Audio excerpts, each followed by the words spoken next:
ताज्या बातम्यांसाठी MH41 news चॅनलला सबस्क्राईब करा आणि बेल आयकॉनला प्रेस करा. ची पहिल्यापासून एकच मागणी होती की आम्हाला आमच्या हक्काचे पैसे मिळाले पाहिजे. पवन पुरोहित तुमच्या इथे कामाला होता आणि आम्ही चेअरमॅन आणि महेश पतसंस्था इथे आमची ठेवली होती, ना की आम्ही पवन पुरोहितला हे पैसे दिले होते. आमची एकच मागणी आहे की आमचे पैसे आम्हाला मिळाले पाहिजे. संस्था स्थापन होऊन 30 वर्ष होत आले. मी स्वतः 25 वर्षापासून इथे अल्पबचत एजंट म्हणून काम करत होती. अजूनही माझं डिसेंबर जानेवारीपर्यंत माझं कलेक्शनचं कामच सुरू होतं. या दरम्यान माझ्या एफड्या आणि माझं सामाजिक कार्य बघून यांनी मला बळजबरी संचालकपद मला जाहीर केलं माझ्या नावाचा, आणि तुम्ही आजपासून संचालक आहात असं सांगितलं.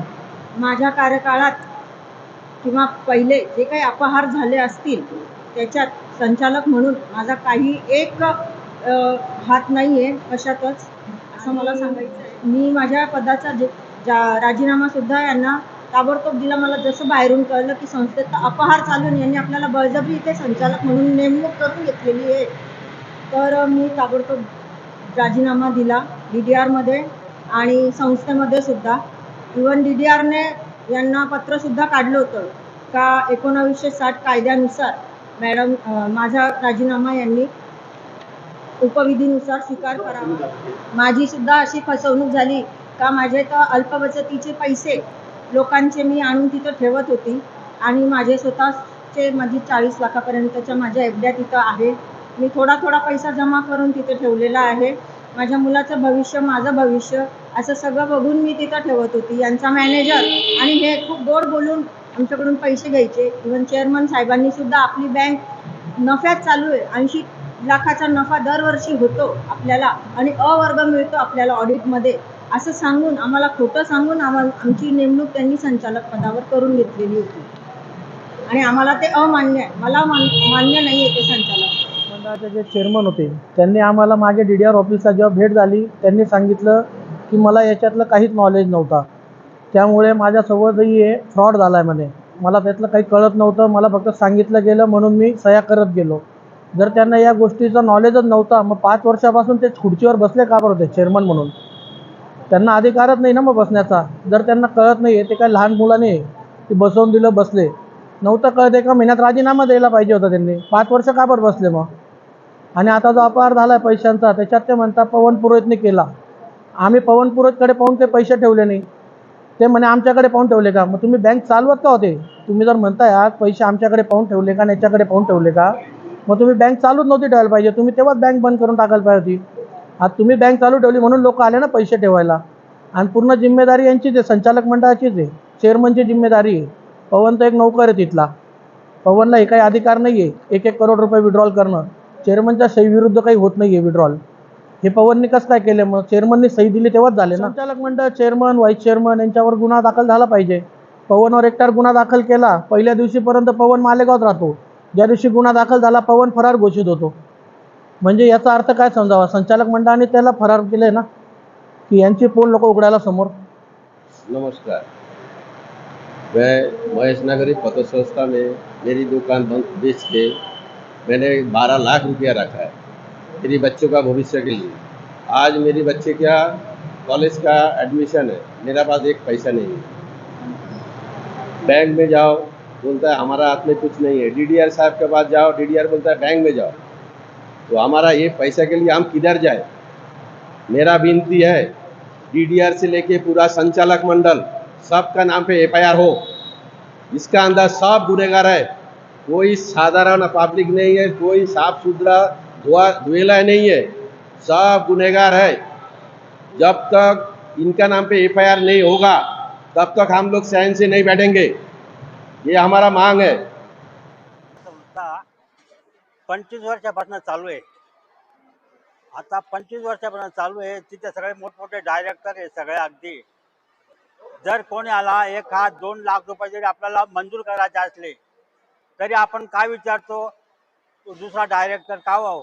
हा इसम तुमच्या शेजारी राहतो, याने 2 लाखाची ऑफर केली तर या माणसाला लोन द्यायचं का, असं तो दुसरा डायरेक्टरला विचारतो. आता 25 वर्षामध्ये या लोकांनी एकमेकाला काही विचारपूस काहीच केली नाही का? लोकांना ज्याची 5 लाखाची प्रॉपर्टी त्यांना 25 लाख रुपये देऊन टाकले. कोणा चिठ्ठीवर सुद्धा पैसे ज्यांनी दिले. हां, ही अशी प्रोसिजर असते का? महेश नागरी सहकारी पतसंस्थेमध्ये ज्या नागरिकांनी आपल्या ठेवी ठेवल्या होत्या, मुदत संपून देखील त्यांच्या जे काही पैसे ठेवले ते परत मिळाले नाही आणि वारंवार तक्रार देऊन कुठलीही कारवाई होत नव्हती. फक्त कागदी घोडे नाचवले जात होते. लोकप्रतिनिधी असतील, प्रशासन असेल, सगळीकडे चक्रा मारून आल्यानंतर काही दिवसापूर्वी या ठेवीदारांनी, अन्यायग्रस्त लोकांनी माझी भेट घेतली. त्यावेळेस मी त्याच्यातला काही अभ्यास केला आणि काही अनुभव आहे आपला, की महेश नागरी सहकारी पतसंस्थेची जबाबदारी एवढी आहे की ज्या ठेवीदारांनी पैसे ठेवले त्यांना व्याजासहित पैसे परत करण्याचं काम या लोकांची जबाबदारी त्यांची आहे. ज्यावेळेस आम्ही 1 जून 2026 रोजी DDR कार्यालयात ठिय्या आंदोलन केलं, त्यावेळेस DDR साहेब सन्मानित जितेंद्र शेळके साहेब यांनी आम्हाला आश्वासन दिलं होतं की 5 जूनला आपल्याला ठेवीदार, संचालक मंडळ आणि संबंधित अधिकाऱ्यांची बैठक घेण्यात येईल. परंतु त्याच्यात तोडगा न निघाल्यामुळे आम्ही बेमुदत ठिय्या आंदोलन सुरू केलं. परंतु जे काही ठेवीदार असतील किंवा आम्ही जे आंदोलन करत होतो, आमची स्पष्ट मागणी होती की जे लोक दोषी आहेत, संचालक मंडळामधले जे चेअरमन आणि संबंधित जे अधिकारी यांची चौकशी करून यांना पैसा वापस दिला गेला पाहिजे होता. परंतु याच्यात असं लक्ष आलं आहे की जे प्रशासनामध्ये जे अधिकारी, संबंधित अधिकारी DDR साहेब असतील किंवा संचालक मंडळ असतील, यांनी एकमत करून एकमेकाला, जसं आपण म्हणतो उंदराला मांजर साक्षी, या पद्धतीने एकमेकाला सांभाळून घेतलं आणि या लोकांना 4 महिन्यापासून वेड्यात काढण्याचं काम या लोकांकडनं चालू होतं. परंतु आमची मागणी होती की एक तर आमचा ठेवीदारांचा पैसा परत करा, एक तर मग संचालक मंडळाचे जे काही चेअरमन आहेत यांच्यावर गुन्हा दाखल करा. परंतु रात्री 12-12:30च्या दरम्यान गुन्हा दाखल झाला. तर तो गुन्हा दाखल कोणावर झाला की जे पवन पुरोहित यांच्यावर गुन्हा दाखल करण्यात आला. दुसऱ्या दिवशी आम्हाला लक्षात आलं की आमची फसवणूक झाली आणि जाणून बुजून चेअरमन आणि त्यांच्या काही सहकाऱ्यांनी पवन पुरोहितवर गुन्हा दाखल केला. ठीक आहे, पवन पुरोहित जरी दोषी असेल, परंतु सगळ्यात जास्त जबाबदार आणि दोषी हे संचालक मंडळमधले जे चेअरमन आहेत, ही सर्वस्वी जबाबदारी यांची आहे. उदाहरणार्थ त्यांनी कितीही पळवाटा शोधल्या, किती अफवा केल्या, परंतु आमचं जे आंदोलन आहे, जे आमचा जो आम्ही मुद्दा हाताशी घेतला आहे, त्याला पूर्ण तडीस नेल्याशिवाय आणि ठेवीदारांना त्यांचे पैसे मिळेपर्यंत हा लढा थांबणार नाही. महाराष्ट्र ठेवीदारांचा हित संरक्षण अधिनियम MPID ॲक्ट 1999च्या कलम 3 व 4 नुसार कारवाई करून, कलम 3 असं म्हणतं की एखादी संस्था असेल, पतसंस्था असेल, बँक असेल आणि ते जर गुंतवणूकदारांची फसवणूक करत असेल तर त्यांच्यावर गुन्हे दाखल केले गेले पाहिजे. नुसतं ते संचालक मंडळाचे नुसतं चेअरमनच नाही, तर संबंधित जे DDR साहेब आहेत त्यांच्यावर देखील गुन्हा दाखल केला गेला पाहिजे, असा हा कायदा सांगतो. त्याच्यानंतर कलम 4 जे आहे, कलम 4 असं म्हणतं की जर ठेवीदारांचा पैसाही द्यायला टाळाटाळ करत असतील तर त्याच्यातले जे चेअरमन आणि संचालक मंडळ यांची प्रॉपर्टी जमा करून यांच्यावर गुन्हे दाखल करून आणि कोर्टाच्या देखरेखीखाली हा पैसा त्यांना परत देण्यात यावा, असे कलम 3 व 4 सांगते. आणि काल ज्यावेळेस आमच्या कानावर चर्चा आली की जाणून बुजून जे लोक आंदोलन करत आहेत त्यांना बदनाम करायचं आणि ह्या जे लोक न्याय मागतात त्यांच्यामध्ये संभ्रम निर्माण करायचं. परंतु आत्तापर्यंत आम्ही ज्या लढाई लढल्या, भरपूर बदनाम्या झाल्या, अडचणी आल्या, परंतु शेवटच्या क्षणी हा निर्णय आणि विजय आमचाच झालेला आहे. म्हणून ठेवीदारांना माझी नम्र विनंती आहे, कुठल्याही अफवांवर विश्वास न ठेवता आपण जी लढाई लढतोय ती एकदम योग्य मार्गाने जाते. त्याला फक्त थोडंसं आपल्याला संयम बाळगावं लागणार आहे, कारण आपल्याला बऱ्याचशा तांत्रिक अडचणी पण येतात, बऱ्याचशा अडचणी येतात. समोरचे जे व्यक्ती असतात ते त्यांची राजकीय आणि पैशाचा वापर करून आपलं आंदोलन मोडण्याचं किंवा अधिकाऱ्यांना वेठीस धरण्याचं काम हे करत असतात. म्हणून आम्ही सोमवार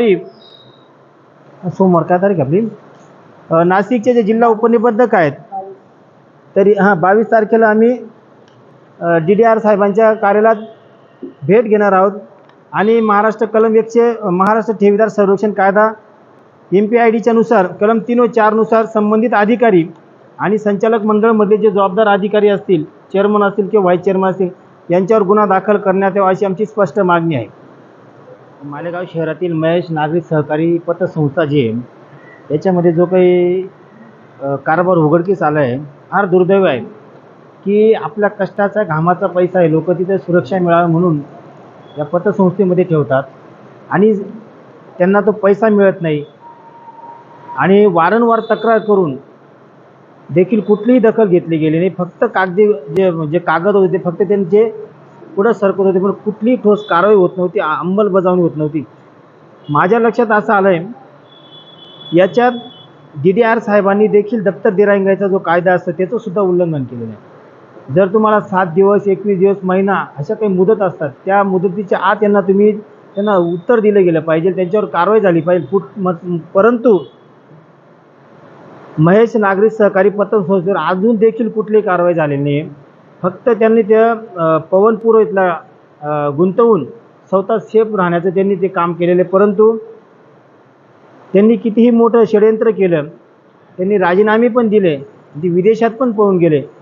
आमचा ठाम विश्वास आहे की त्यांना तो पैसा द्यावा लागणार आहे. म्हणून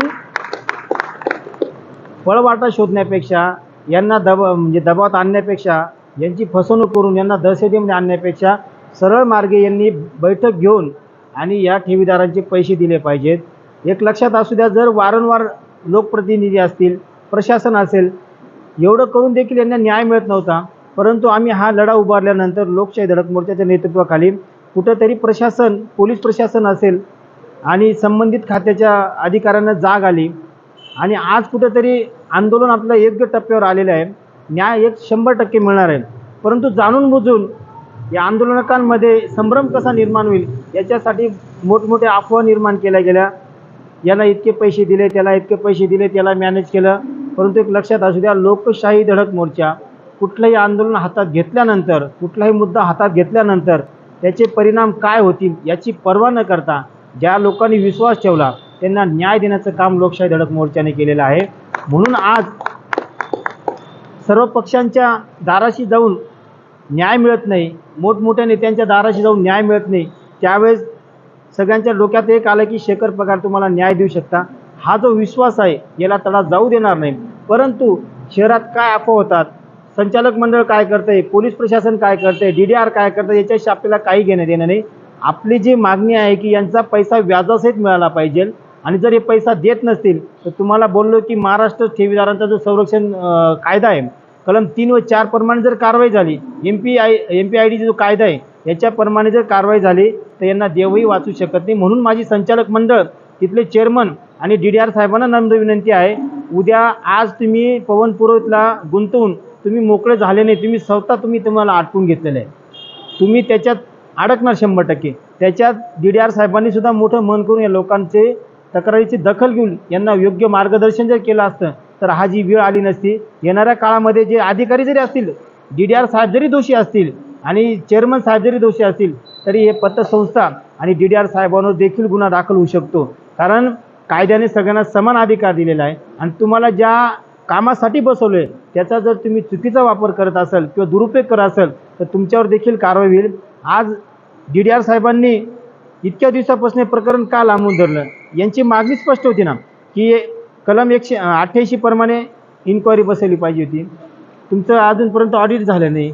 आता ऑडिट समजा 1 महिना, 2 महिना, 3 महिना, 4 महिना होऊन देखील यांनी ऑडिट काय केलं नाही. आणि असं होऊ शकत नाही की समोरचे सांगतात की ऑडिट करायला आलेल्या लोकांना हाकलून देतात. ही जबाबदारी कोणाची? ही जबाबदारी झटकता येणार नाही. म्हणून तिथले चेअरमन, व्हाईस चेअरमन आणि DDR साहेब या तिघांची आता जबाबदारी आहे. नाही तर अन्यथा येणाऱ्या काळामध्ये तुमच्यावर देखील कायदेशीर कारवाई आम्ही करायला भाग पाडू. पुढचं आमचं आहे की आता विषय असा आहे, नाशिकला आम्ही DDR साहेबांकडे जाणार आहोत, जिल्हा उपनिबंधक साहेबांकडे जाणार आहोत. त्याच्यानंतर कर्णिक साहेब असतील, स्वामी साहेब यांची देखील आम्ही सगळं शिष्टमंडळ घेऊन त्यांची भेट घेणार आहोत. जर समजा तिथून आम्हाला न्याय नाही मिळाला तर आम्ही सरळ DDR कार्यालयात हे आंदोलन मांडू आणि आमचा जोपर्यंत निवाडा होत नाही, आम्हाला जोपर्यंत न्याय मिळत नाही तोपर्यंत आमचं नाशिकला आंदोलन चालू राहील. परंतु आज अशा हालचाली जोरात चालू आहेत की ते सगळीकडे जाऊन आले, सगळे कायदेशीर सल्ला घेऊन आले, पण ते याच्यातून वाचू शकत नाही. त्यांना शेवटचा पर्याय आणि शेवटी परमेश्वर निसर्गामध्ये ताकद आहे. तुम्ही जर गोरगरिबांना लुटत असाल आणि त्यांना वेड्यात काढत असाल सत्तेची ताकद घेऊन तर हे होऊ शकत नाही. तुम्हाला राम द्यावाच लागणार आहे, तुम्हाला या प्रोसिजरला सामोरं जावंच लागणार आहे. चेअरमन आणि ज्या बॉडी त्यांना पण काय आव्हान करणार? त्यांच्या आता विषय असा आहे की त्यांच्यातले बऱ्याचशा लोकांचे फोन येत आहेत की त्यांचं असं म्हणणं आहे की दादा आमचा कुठे विरोध नाही, आमची इच्छा आहे की ठेवीदारांचे पैसे दिले गेले पाहिजे. मी त्यांना म्हटलं जर पैसे दिले गेले मग 4 महिन्यापासून तुम्ही त्या लोकांना दबावात का घेत. सगळ्यात वाईट परिस्थिती अशी आहे, एखादं आंदोलन चिघळतं तर त्याला सर्वस्वी जबाबदार समोरची यंत्रणा असते. जर DDR कार्यालयात वारंवार पत्रव्यवहार करून निवेदनं देऊन आंदोलन करून हे लोक त्यांची दखल घेत नव्हते. मग ज्यावेळेस आक्रमकपणे आंदोलन केलं त्यावेळेस दखल घेतली गेली, म्हणजे याला DDR साहेबसुद्धा दोषी आहेतच. कारण जर तुम्हाला आम्ही वारंवार पत्र दिले, आंदोलनं केली, मग तुम्ही कारवाई का नाही केली, याचाच अर्थ दाल में कुछ काला आहे. नमस्कार, मी अनिल जाधव, लोकशाही धडक मोर्चा जिल्हाध्यक्ष. सर्वप्रथम ही जी महेश नागरी पतसंस्थेमध्ये हा जो घोटाळा झालेला आहे, या घोटाळ्यामध्ये या पतसंस्थेचे जे चेअरमन आहे, संचालक मंडळ आहे आणि तेथील जे कर्मचारी आहे हे सर्वचे सर्व दोषी आहेत. कारण की या संचालक मंडळाने या मालेगावातल्या स्थानिक जनतेला विश्वासात घेऊन त्यांची ही जी फसवणूक केलेली आहे आणि या फसवणूकमुळे आज जे या पतसंस्थेचे जे ठेवीदार आहे त्यांना अक्षरशः फाशी घेण्याची वेळ आलेली आहे. आज त्यांच्याकडे त्यांच्या मुलाबाळांसाठी, त्यांच्या जीवनावश्यक वस्तूंसाठी त्यांच्याकडे हा जो त्यांचा कष्टाचा जो पैसा होता आज त्यांच्याकडे राहिलेला नाही.